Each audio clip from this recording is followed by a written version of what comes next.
అనుమతులు లేకుండా మందు పార్టీ చేసుకున్న పలువురు ఏపీ సచివాలయం ఉద్యోగులు వివాదంలో చిక్కుకున్నారు. వీరిపై ఏపీ ఎక్సైజ్ శాఖ అధికారులు కేసు నమోదు చేశారు.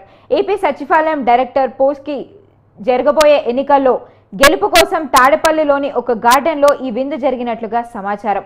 ఎక్సైజ్ శాఖ దాడిలో 5 విలువైన మద్యం బాటిళ్లను స్వాధీనం చేసుకున్నారు. ఏపీ ఉద్యోగుల సంఘం అధ్యక్షులు వెంకట్రామరెడ్డిని పోలీసులు అదుపులోకి తీసుకున్నట్లుగా సమాచారం అందుతోంది. మరోవైపు ఈ వివాదంపై వెంకట్రామరెడ్డి స్పందించారు. ప్రభుత్వం కక్ష సాధింపు చర్యలకు పాల్పడుతోందని ఆరోపించారు.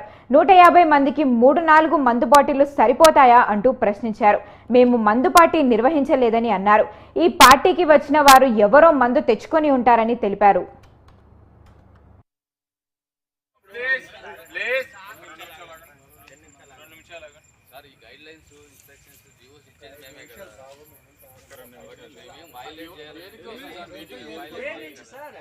ఇంతమంది ఎంప్లాయీస్ సెక్రటరీ ఎంప్లాయీస్ మరి ఎందుకున్నావు ఇంటికి వెళ్ళకుండా? తింటున్నావు, భోజనం తింటున్నావు, భోజనం చేస్తున్నావు.